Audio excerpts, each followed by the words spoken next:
What is up, everyone, and welcome to a special edition of The Danny Show.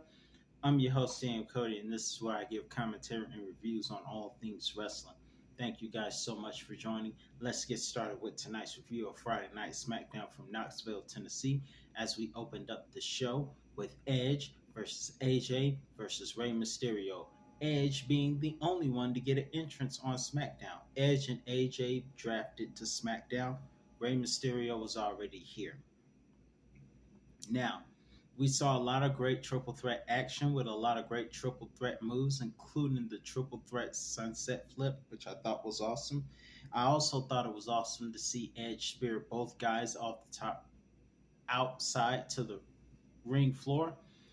Poor Rey Mysterio being the victim of the calf crush and the crossface at the same time.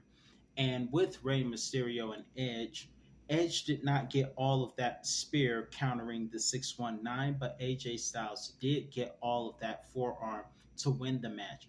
Fun fact meaning that AJ Styles owns his first pinfall victory over Edge, seeing as how AJ has never defeated Edge.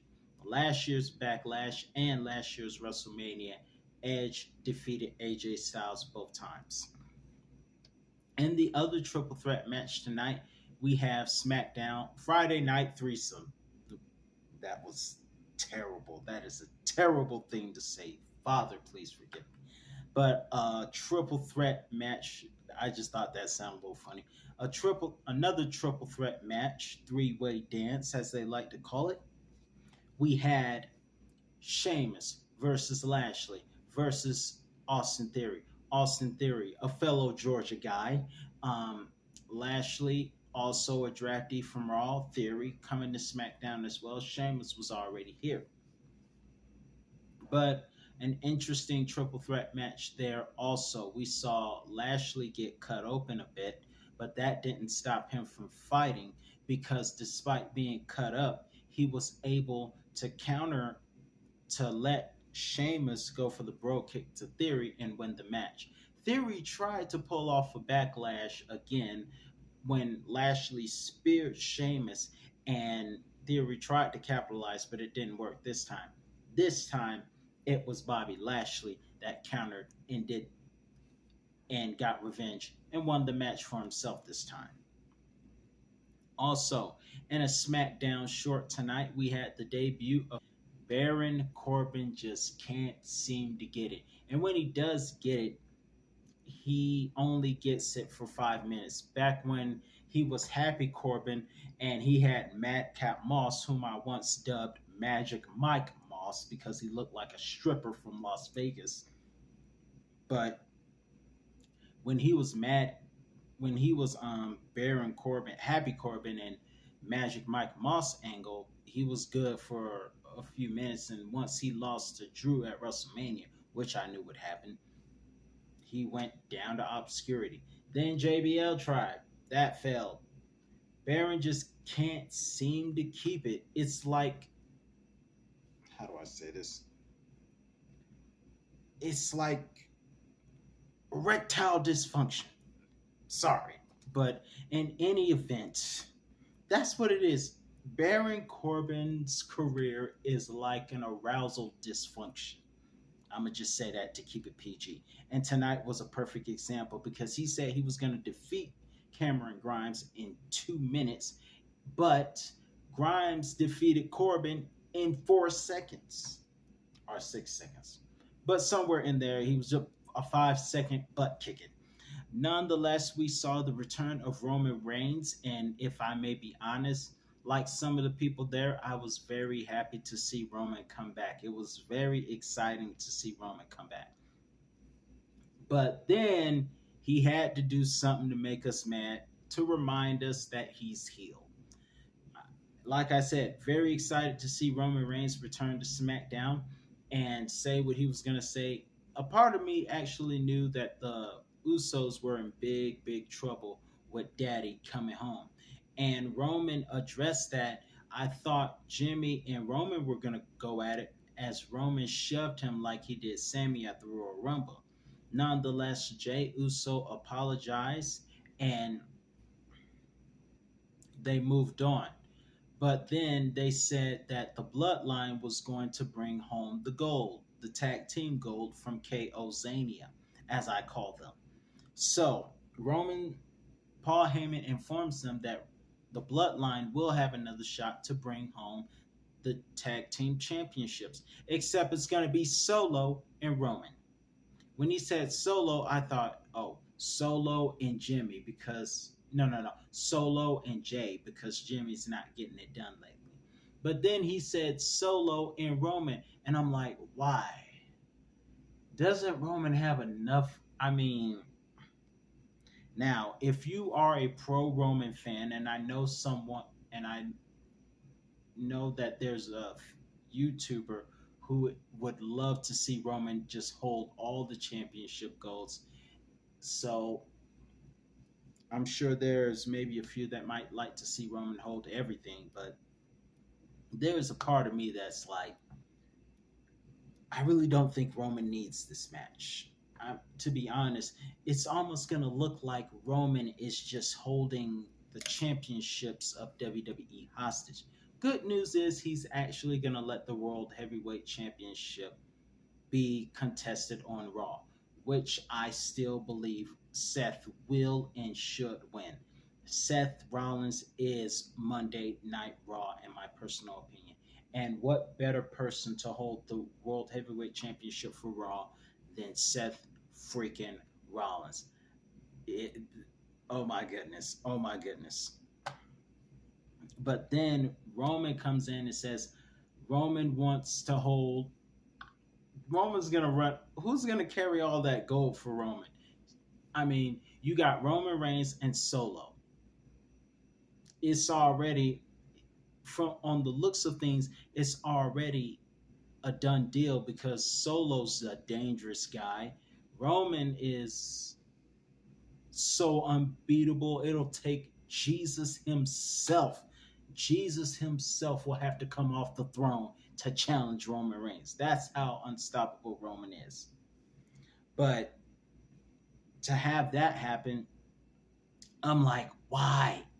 I really don't think this is necessary in my person. If anything, and this is just my humble opinion, I think it would make the event, besides Seth Rollins winning the main event, it would make it extra perfect to at least see Roman as the tribal chief and action defending the championship in Jedi, since it is technically Night of Champions. So it would only be fair if his championship was on the line, just because obviously he's the tribal chief and you can't have a Night of Champions without Roman. We have to give him that. But why the tag team championships? I just don't. I don't know about that. I don't think that's necessary. I mean, I know the two-man power trip did it in 2001, but I don't know. I just don't know. But in any event, moving forward, we have a match between the women's tag champions, Raquel and Liv, taking on Damage Control. And just like Backlash, there was a miscommunication. First of all, nice shades, Raquel. And for some reason, Liv likes being used as a human toy. Ricochet doesn't like being thrown around accidentally, but at least Raquel and Liv don't have accidents. But nonetheless, Liv likes being thrown around. That's strange. But nonetheless, due to miscommunications, Bailey was rolled up by Liv and Raquel win. Now, Liv and Raquel are part of Monday Night Raw now, but it's great to see them appear on SmackDown to continue to make SmackDown interesting. Speaking of making SmackDown interesting, we have so many amazing drafts, and with all the draftees, I think SmackDown is going to be extra more exciting with Lashley, Austin Theory, um, Edge, AJ Styles, all being drafted to SmackDown is going to make SmackDown very interesting. And Edge says he plans. I thought Edge was going to win that triple threat match because Edge did say he wanted to retire with the World Heavyweight Championship. So maybe we'll see that sometime before he retires. Hopefully so. But for now, it's going to be Seth's time. Moving forward, speaking of draftees, another draftee besides Pretty Deadly, who's pretty and who's deadly? They had an encounter with the Brawling Brutes, and they're going to do something next week, I bet. But nonetheless, besides that, we have two more draftees from Raw coming to SmackDown, and that is Bianca Belair and Asuka. First of all, Bianca learning how to stand, how to pose on the ropes without falling while wearing heel boots. Credit to her for that. We didn't get to see Mayor Kane up here in Knoxville, but we did get to see Bianca, hometown girl, show up. Asuka shows up, and there's something that we should know by now. If you've been a wrestling fan as long as I have, I've been a wrestling fan since 2002 when I was still in elementary school, second grade. If you've been a fan as long as I have, then you know one important point of wisdom. Don't trust a wrestler who throws mist, who spits mist in your face. Matter of fact, when someone extends their hand, give them a fist bump. Just do that. If somebody wants to shake my hand, I just do this. I act like we're still in the pandemic. But in any event, never trust a wrestler who blows mist in people's face. Just do one of these. Great to see you. Because as soon as she did that, she set herself up to get blasted in the face. It burns. Remember when Dominic, or should I say Simp19, got mist blown in his face? Mommy, it burns. It burns. Sounds like that's what Sister Abigail said when she got the exorcist. Just kidding. Uh-oh, I think I just made Bray Wyatt mad. Okay. I was just kidding.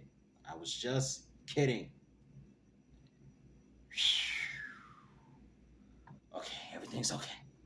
I thought the lights were about to go out for a second. But in any event, never trust someone with miss. And tonight's main event, we saw Bobby Lashley, who showed the fact that he's a really tough guy coming back. And it didn't take long for the wound to open up, and he was bleeding all over again as AJ Styles and Lashley fought in the main event. And AJ Styles would win the match, which meant he would go to face Seth Rollins at Clash of Champions in Jeddah, Saudi Arabia. But I will say this: the draftees for SmackDown are going to make the SmackDown show extra more interesting. And eventually, when is Rhea and Bianca going to swipe the titles? Because they're on two different shows now. But in any event, I still think Seth is my pick to win at Clash of Champions. He has to, and I'm very excited to see where SmackDown goes next with all the draftees. And I'm really excited about the women's division, having Bianca and Asuka on SmackDown. It's going to make things extra interesting alongside with Damage Control. But for now, that's all the time I have for you today. Let me know in the thoughts and the comments what you think about tonight's episode of Friday Night SmackDown. I'm your host, Daniel Cody, and that's all the time I have for you today. And I'll be back with another review on all things wrestling. And hope you all have a happy Mother's Day this upcoming Sunday. See you guys later.